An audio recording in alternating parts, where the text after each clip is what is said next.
Welcome to the Coast to Coast podcast, brought to you by Play Picks and the Lines, coming to you from the West Coast. Josh Lander, joined by my guy Nate Weitzer on the East Coast. And we are looking at playoff props here for Saturday's playoff round games 3, as we are headed to Golden State, as well as back to, what's that other matchup? Back to Milwaukee there in the C's and the Bucks. We do like a good amount of stuff in here, so do want you to follow along. Make sure you're liked and subscribed so you can continue to get each of these playoff prop videos, as well as game videos that we're bringing you for each and every one of these postseason games.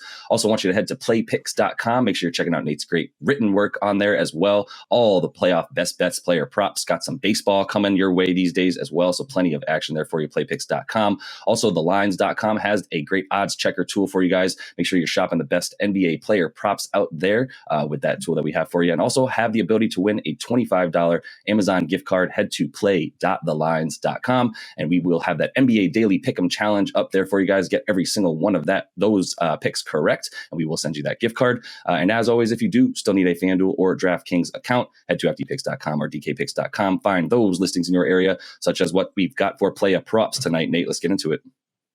Yeah, I mentioned when we did this Grizzlies-Warriors breakdown that Ja was getting plus 120 odds to be the leading scorer in this game, the same odds as Steph Curry on FanDuel. Well, they realized that was an error, and they have pulled that market altogether as they correct because – yeah, Ja at 27.5 points, Steph at 27.5. One guy is way, way more likely to go over that number.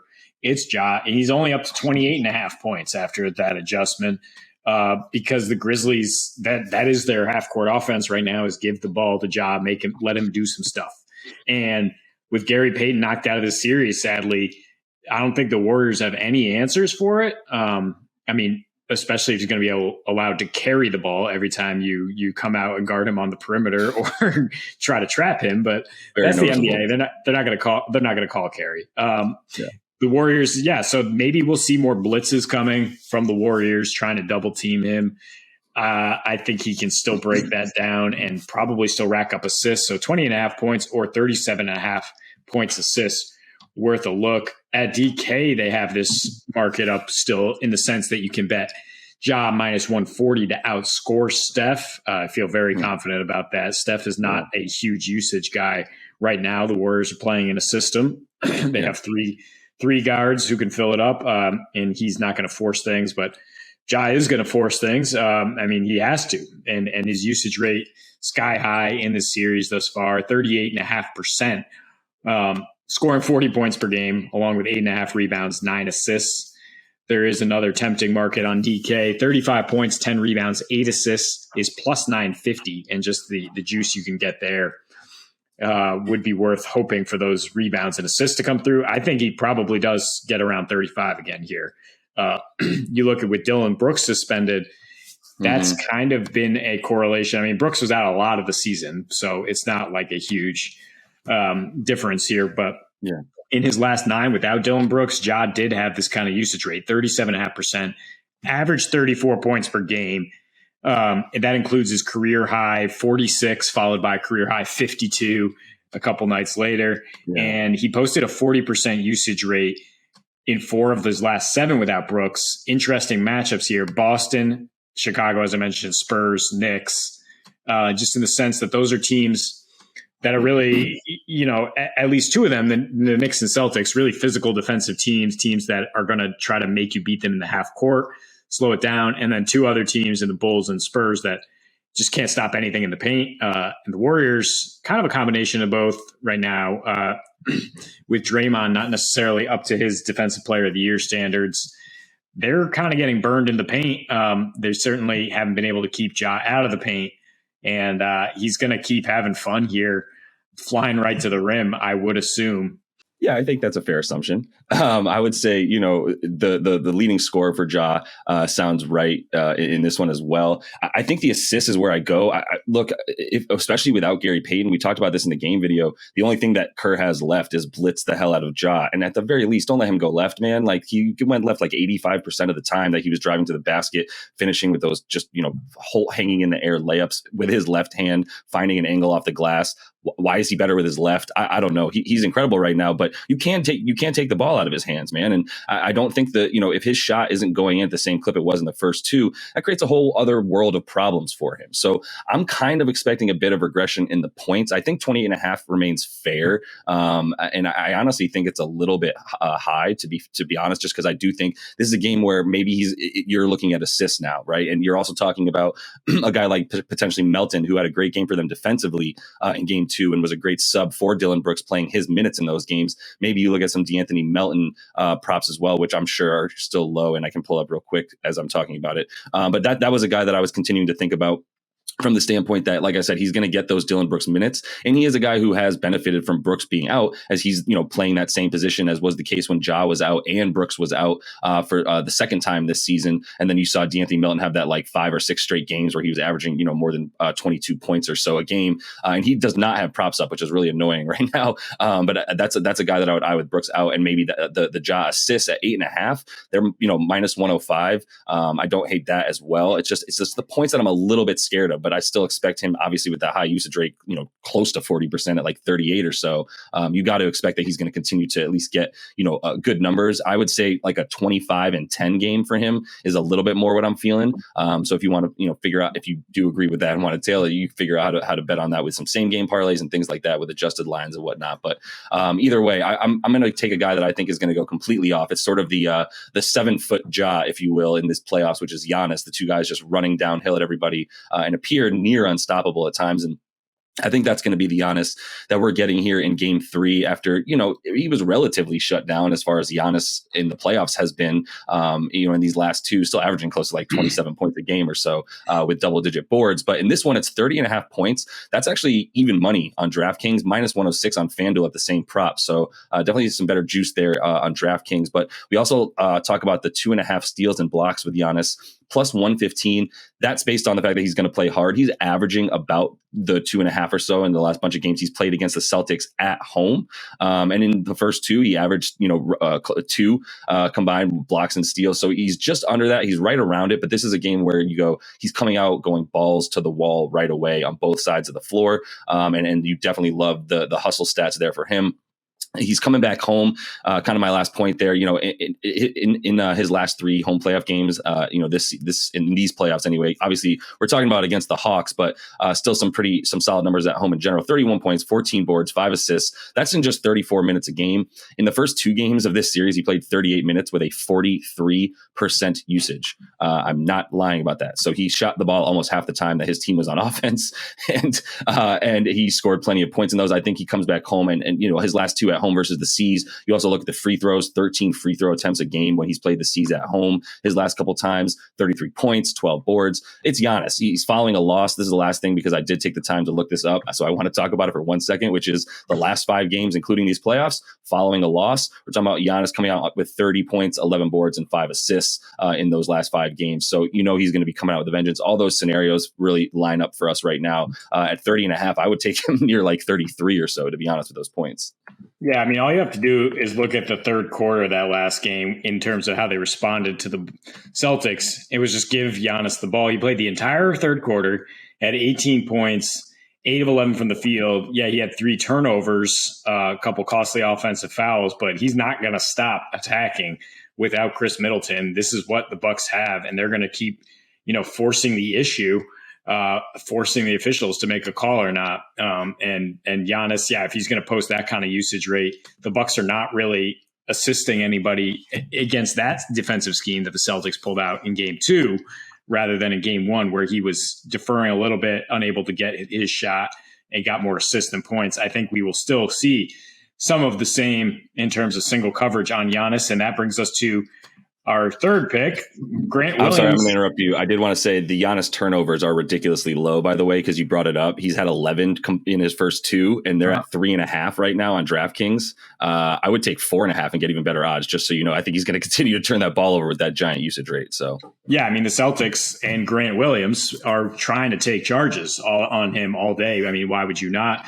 The Bucks would be sunk if he has to sit in foul trouble. And Grant is one of the best guys in the league in terms of just going straight up, in terms of just guarding with his hands out verticality in the lane, being taller than this 6'6" frame that he has.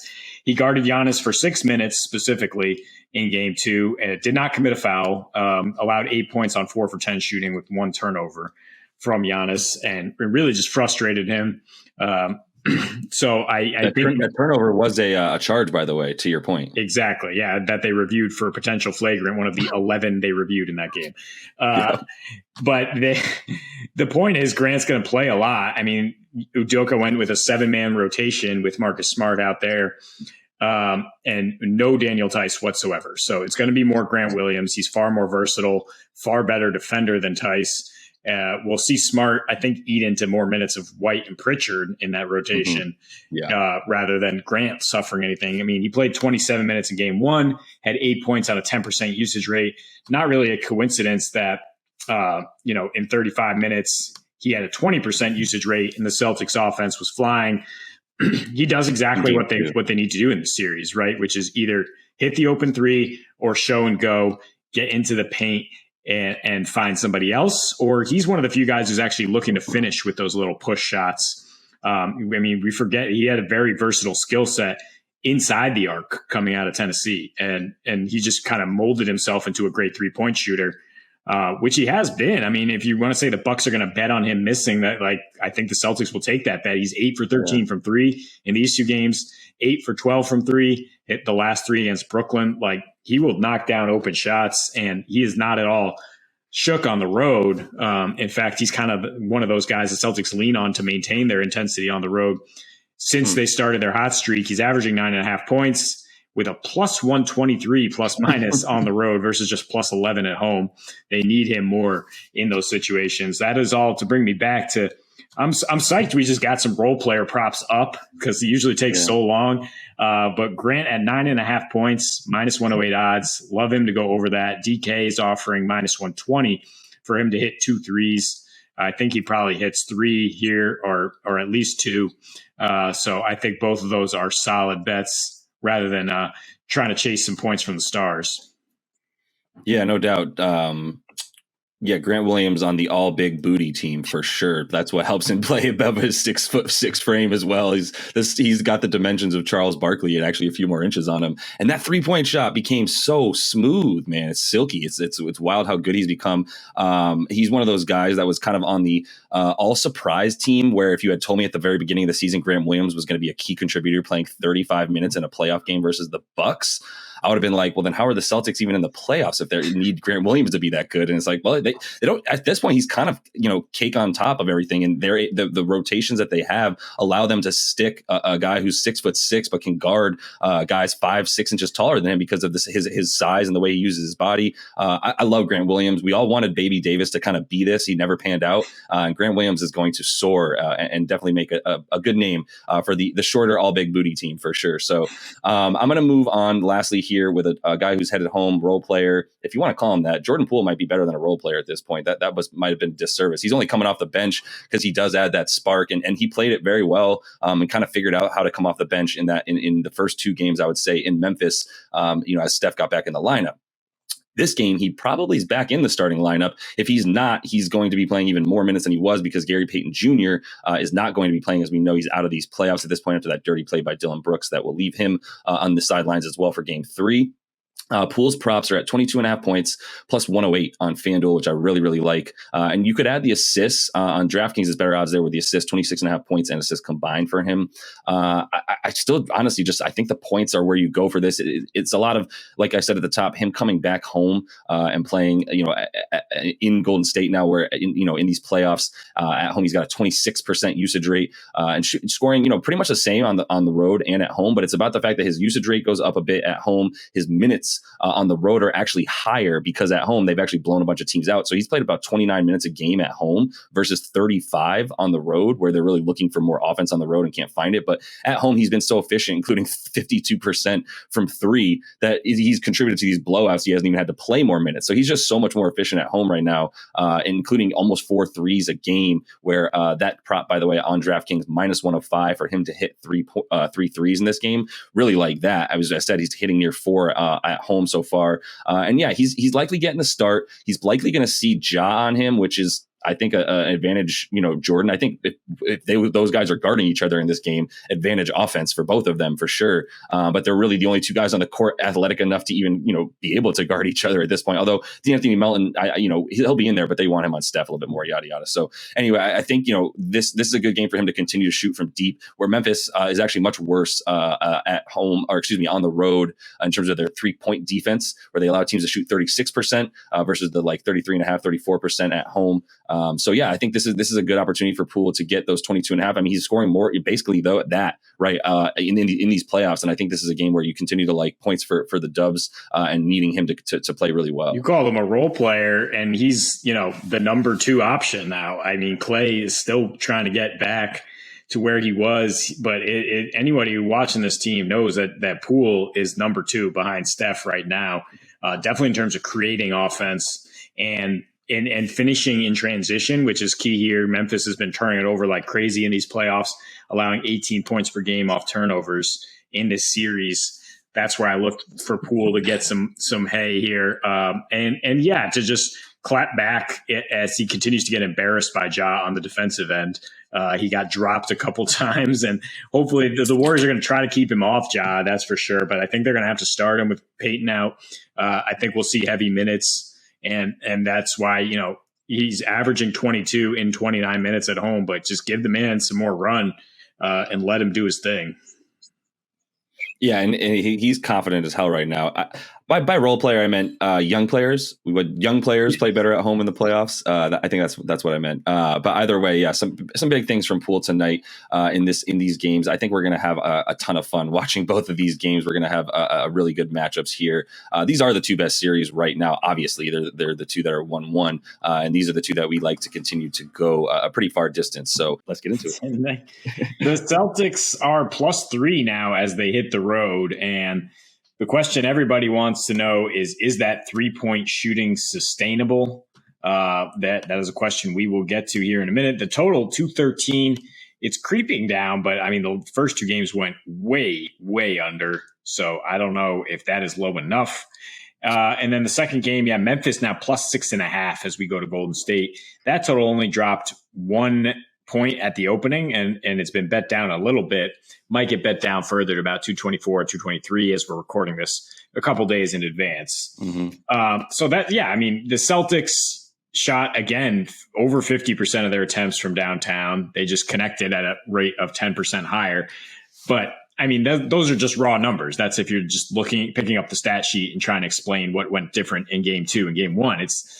It was a completely different mindset. It was a completely different approach in terms of sharing the ball and making plays for each other. And there's some really interesting parallels between these 2 games. I mean, they play in Warriors basketball, right? It's player movement, ball movement, giving up a good shot to get a great shot. And then all of a sudden you have one of the great shooters wide open. I mean, Grant Williams is not yet Klay Thompson, but he played like it in game 2. The biggest point of concern for the Celtics is, of course, that they're still not getting anything in the paint. Still, we're outscored by 30 in the paint, 54-24. And Stan Van Gundy pointing out on the broadcast that the game plan was to drive and kick so much that they just forgot to look at the rim and think about trying to finish. It's not like, again, Brook Lopez is not Rudy Gobert. He's not impossible to finish over. But I mean, I think the starting point is the under here. If you're just betting this from a purely a profit standpoint, the Bucks have been so under heavy in these playoffs. And the fact that they're missing Middleton makes you feel even better about that, because their offense just stagnates so often now. And their response after getting their teeth kicked in the first half was really just give the ball to Giannis and let him plow through people and see what the officials call. And that's not really going to be good for your overs, considering he's still only like under 60% free throw shooter in the playoffs. Interesting that there's not a huge correlation between him getting a lot of free throws and the Bucks winning in the playoffs. They seem to play better when he's keeping the ball moving, when he's able to draw doubles and kick. And that was the biggest difference from the Celtics defensively in game 2, is that they said, we're not going to collapse on him. We're not going to let him get 12 assists that easily. And the Bucks shoot from 3, and voila, they hit 3 threes to Boston's 20. which is the second biggest discrepancy ever in a playoff game. So I don't think we expect all that. I don't think we expect another blowout here, but it is, I do lean towards the Celtics, trying not to bet with my heart here. But the Celtics still haven't gotten a good game out of Jason Tatum. He probably had the worst 29-point game you'll see, just constantly frustrated by the Milwaukee defense. They were pressuring him constantly. But then in the fourth, late second half, when they just needed a few buckets to put the game away, he kind of cracked the code. Again, that same kind of Steph Curry, right? You drive in, you kick, then you relocate, sometimes running out of bounds to go relocate. And Tatum did that, got himself a couple good looks, wound up with 29 points. So they're up 25 at the half with him doing almost nothing. Right. So I think there's still a lot of room for improvement here for the Celtics, especially with Marcus Smart likely to come back and replace Derek White, who was a 0 in the scoring column and had 5 fouls and just ruined their spacing while he's out there. So I lean Celtics along with the under here. I think there's a strong correlation because the only way these games start to go over is if Giannis is just unstoppable and the pace starts ramping up as the Celtics try to counter that. I think this Bucks defense is too good. It's been too good in the playoffs at a championship level. And I think their offense is just not nearly as good, especially down the stretch without Chris Middleton, who really has been their closer. Yeah, Chris Middleton's huge. You talk about Derek White's minutes being a 0 on offense. I mean, what about Peyton Pritchard getting minutes too, right? Like you got to take his minutes away at this point because he's not making threes, and that's the only reason, literally, that he's on the floor at this point. They combined for 6 points in that game. You still love Derek White's defense and what he's bringing at the top of the key when he's in the game, but he's also getting those limited minutes because of that lack of offense. I think this is a game where, like you said, it's a little bit outside of just the raw numbers because of the fact that those threes definitely seem like a huge difference maker. But you have to look at why they're getting those threes and also, what's going on the other side of the ball. I think starting with why they're getting those threes on offense for the Celtics, it's all kick and slash, like slash and kick, slash and kick, slash and kick. And it's working to a degree. But yeah, I think if there is the opportunity for them to just look at the basket at this point and go get a few more points in the paint. But to be fair, it's not just Brook Lopez. That's not Rudy Gobert. It's the combination of Brook Lopez and Giannis flying all over the place that is probably more impactful than Rudy Gobert at this point. But at any rate, I think you continue to like you said, just keeping it on this side of the ball for a minute. I think you gotta love what Milwaukee's been doing on defense, over the course of their last, basically the playoffs, and really since they decided after game 2 when they lost that in the first series of the playoffs to the Bulls that they had their attention and it was like a switch turned on. Then Chris Middleton goes down in game 3 and it's like, oh snap, an actual switch needs to be flipped on now too, because we don't have that safety blanket, like you said. He was running 28% of their pick and rolls were he and Giannis together running it, right? And a lot of that is their fourth quarter offense as well. So that's out of their pick and rolls. Out of all Milwaukee Bucks pick and rolls, 28% of them were Giannis screening for Chris Middleton, which is what they love to do.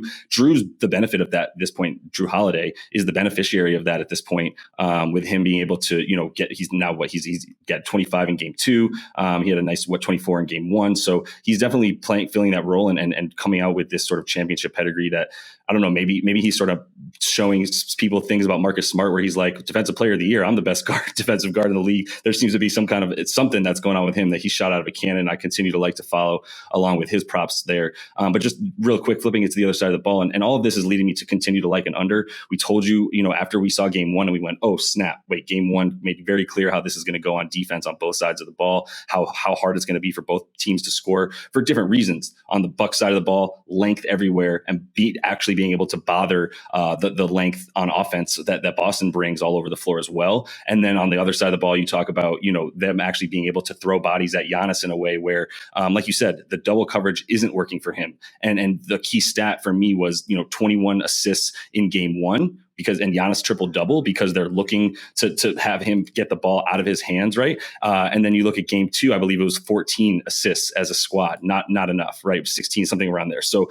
it's also apropos what they did during the regular season. In wins, we're talking 5 more assists per game than when they lose because that ball keeps moving, and it's not just Giannis has to score, but when he's got one guy on him, he's looking to attack every time because his shooters aren't going to be nearly as open.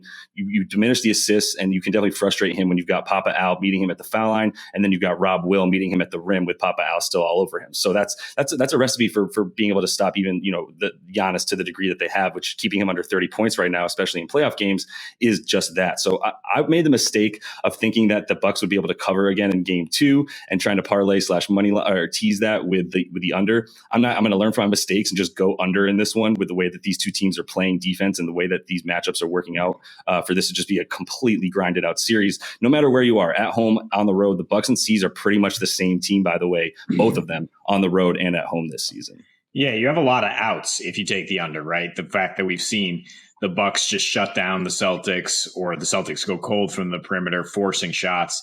And then we saw the Celtics shut down everybody else but Giannis, which is a common playoff strategy we're seeing now, right? Which is just stay home, see if he can get 45 and they can win, and the other guys will get cold and they won't get anything going.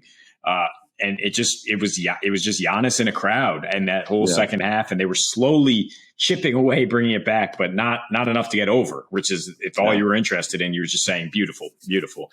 And the Bucks 7-0 to the under in these playoffs. I guess most of those games against the Bulls, who couldn't do anything, but you're right that they're better than Rudy Gobert defending the paint. 7 points fewer than the Jazz in the paint, which had the second fewest paint points allowed in these playoffs, allowing the fewest second chance points, a 97 defensive rating, the number 1 defensive rebounding rate to go along with that. And then on offense, they have the lowest assist to turnover ratio of teams still remaining. So that's exactly what I'm talking about here. And there's still some negative regression without Chris Middleton. With Chris last year, they only shot 32% from 3 in the playoffs, and they're shooting 36% right now. It was part of that, Grayson Allen hitting 78% of his shots. And he got bodied a little bit in game 2. If Smart is out there instead of Peyton Pritchard, that's not going to be fun at all for any off guard here in this Bucks lineup. And I think that makes a big difference for the defense. So I actually like the under in both these games. And I think you could tease them together for some safety and just, drink your haterade all night and root for some bricks. God, I'm so ready for that, man. I feel probably even better about the under in the other game, in that Western Conference game, than I do this one, just because it's at 225. And I mean, the pace in the other one is all you worry about, but we'll get into that in that other game video real quick. But finishing up this one, you're not even worried about the pace. You're looking at a pace of like 93 in the series. And Marcus Smart coming back, by the way. When have you been able to say that, the defensive player of the year misses a playoff game and that they actually hold the other team with Giannis, a player like Giannis to 89 points? Because Marcus Smart, I mean, it is a little bit of a knock on him winning DPOI, which isn't the most, I don't necessarily agree with it, but regardless, he's that important that he was able to win the award, and they didn't miss a single beat on defense without him, because like we keep saying, it starts with that length up top. And then, when you have another couple guys like Rob Will at the rim to meet you while you still got someone on you that's 6'8", 6'9", like every player that's in the front line for the C's, it spells disaster for a guy like Giannis, or at least, able to hold him in a bit more in check. So continue to feel really, really good about those unders. So speaking of unders and moving on to that other game there, Nate, we've got this Dubs going back home to the Bay, taking on the Grizz again. As we know, the Grizzlies got that 2 seed. Obviously, the storyline in game 2 is Ja Morant, Ja crazy, 45 points, still hitting 3-pointers, by the way, like we noticed he was in game 1. They're daring him to shoot, and he hit them at a good rate. In this last game, obviously still got double-digit free throw attempts. So I think I know where we start in this one. Once again, under, as we said, to segue into this video, unders for this one at 225. I think I like that better than the other one. You talk about why, and I think we're going to get into a bunch of stats of Dubs really good defense at home, Dubs really slow pace at home, and things of that nature. So is that, am I right? Essentially, is that where you start with this one, 225 in the under? Yeah, of course, there's some great home road splits to back up thinking that this is even a better under than game 2, which we were all over, saying that Memphis has got to regress as a team. Ja actually regressed upwards because his enforcer teammate knocked Gary Payton out of the series. And we can expect probably Dylan Brooks to be suspended for game 3. Maybe for that. We'll see. But either way, I mean, that kind of actually gives me the most pause because he's been so awful on offense that he's a decent defender, helping hold Klay Thompson really below his averages in this series. And with him out, DeAnthony Melton actually could be a better complement to Ja. We saw them with Tyus Jones do better in the last series. But either way, I really like the Warriors here coming back home. They shot 16 for 44, the Splash Bros, and the team shot 7 for 38 from 3, and they still almost won the game. Just like in game 1 where they lost Draymond, and they did win the game because they just have so much more experience and because they play together. And as good as Ja is, it's the same kind of thought as this first game. Is maybe you get 45, but can your team get enough around you that you're going to be able to win these playoff games? I don't know. The Warriors, their personnel now is very thin in terms of being able to stay in front of him. But there's things they can do to just get the ball out of his hands, right? I mean, Steve Kerr's going to draw some things up. They're going to throw a lot at him. Draymond will be involved if he's truly, the 1 through 5 cover that he claims to be. He could spend some time on Ja, at least walling him off the paint. And as they continue to dare them to beat him from the perimeter, I don't know if he'll be able to. No, he won't. And it's real troublesome. To be clear about that, just to jump in on that, like it's not the same Draymond, and I don't know if he's claiming that anymore. But he's at this point he's free safety Ed Reed, and he's not the one-on-one guy that he was with that back and all what he's been through at this point. He's not quite as fleet of foot. Yeah, he doesn't want to be out there on an island with Ja. That's not what I'm saying, but we do still feel like the three-point shooting is going to drop, but there's a lot more troublesome numbers for Memphis, a team that's supposed to only win the battle in the paint. They've been outscored by 30 in the paint so far in these 2 games. They've been out-rebounded. They've allowed 23 second-chance points, including a huge 3 off a Wiggins rebound down the stretch there. Not playing well in the clutch since that Minnesota series. It's basically come down to Ja scoring 18 and 19 points in 2 different fourth quarters. I'll take the team over a superstar as explosive as he is. And I'll take defense down the stretch for Golden State, which went 25-17 to the under at home, 12-6 to the under when they had extra rest as well, which they're going to be having here for sure. Yeah. At the same time, right now, Ja and Steph have the same points prop at plus, and it's plus 120 for either of them to lead this game in scoring. So I'll take Ja to lead the game in scoring, but I won't say that helps Memphis win, or definitely leads to this game being a win for the Grizzlies. Cause you can't do it all yourself every game. Yeah. The interesting thing about this game is, as far as who's going to win it and how that's going to work. And as far as who's going to be scoring for Memphis and things of that nature. I don't know. There's a move to be made by Steve Kerr. He came out with the same game plan to defend Ja in the first 2 games, and it was do not double team him. And in part, that's because he had Gary Payton Jr., his most athletic wing and top of the key defender at this point. Klay used to be that, and he could, he wasn't always the fastest guy, but he could make up for his lack of foot speed with that length. His foot speed is so bad at this point. He was also complaining about swelling in his knee in game 2, which probably led to the worst shooting night that I've seen him have in the playoffs in a long time. 2 for 12 from 3. So, just there's nobody to stay in front of Ja in the NBA. I should be clear about that. But also, in this game, there aren't those athletic wings. This isn't the 2016-15 Warriors with Iggy, Draymond, in his prime, and Klay still in his prime and all that. It's not that same team. So it's not going to be, but there's a move to be made because they did not double team him. They let him go left every single time, which is where he wants to go in the direction he wants to start in.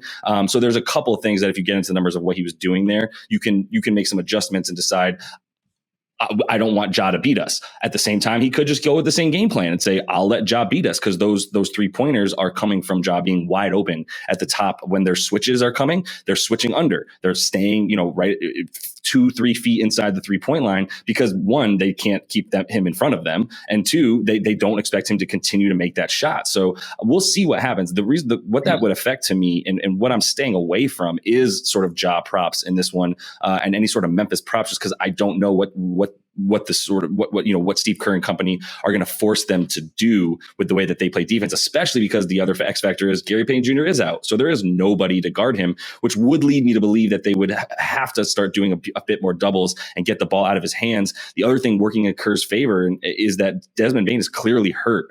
He's not able to even almost bend over and touch his toes right now. So he's not able to really, shoot through that pain. And that's a huge loss for them. If Dylan Brooks is suspended, which a really clever bit of sort of gamesmanship from Kerr, the way he sort of responded super bluntly rather to a question. Did you think that was intentional? He goes, I don't know if it was intentional, but it was dirty. And he's looking for sort of incentivizing and putting pressure on the league and somebody to give him an extra game. He even brought up when Draymond got suspended for fake, as he called it, kicking LeBron in the nuts in the finals, and saying, where's the line? How do we keep consistency? So I think he's calling them out for that reason. I do think Dylan Brooks being out, it might even be a positive for that Memphis offense, but not because he's been shooting so poorly, forcing so many shots. He has so many dumb fouls too, to see that ridiculous flagrant too. But at any rate, I think, I don't care about that as far as the under goes. I just continue to like it. I don't need to tell you about everything you said. I mean, in terms of the one thing that I do give an advantage to the Dubs, yes, they are 14-5 straight up, covering the spread, by a couple points and winning by about 7 points a game when they have that 2 to 3 days rest, because they need it for the guys in the places that they are in their career and how much rest they need. But it's really that under and what the Dubs do, giving up so many, even in the playoffs, there's been huge home road splits. There's 3-0 at home, 2-2 on the road. And then we're talking about 124 offensive rating versus 114 at home, on the road. 104 points per game at home is all they're allowing versus 113 on the road. If they're going to be allowing 104 points per game, even to a team like Memphis, who, let's say they get 108, there ain't no way this thing's going 225 in that. And I definitely expect it to be no more than a 110, 108 game. So I don't need to get into that much more. I just am making clear, I don't know exactly what the flow of this game will be when Memphis has the ball on offense, leading me to not love any of their props on that side of the ball. Yeah, great call about Desmond Bane, because just, looking at the box score, you're like, wait, where is anyone else? And it's because Bane is not the guy he was all season. And this is the postseason now. And Memphis, if this was a regular season game and you said, oh, we're going to take Dylan Brooks and maybe even Bane out of the lineup, you'd be like, oh, giddy up, Memphis to cover the spread, probably to win by reverse the spread, which they did against the Suns. Right. But alternate line, Memphis -7. No, this ain't it. The Warriors are a proven playoff team. There's a reason they're favored by 6.5 as we go away from that loud building in Memphis. I do have a little bit of pause that all three of the Grizz losses have gone over this postseason, and all 5 of their wins have gone under, as they've held the team to 109 or less. I think that's probably too small of a sample size to say it's a rule at this point, but maybe you do need to tease that under, like we're saying, 229 to get the Dubs down at only needing to win by 3 to feel a little safer about that.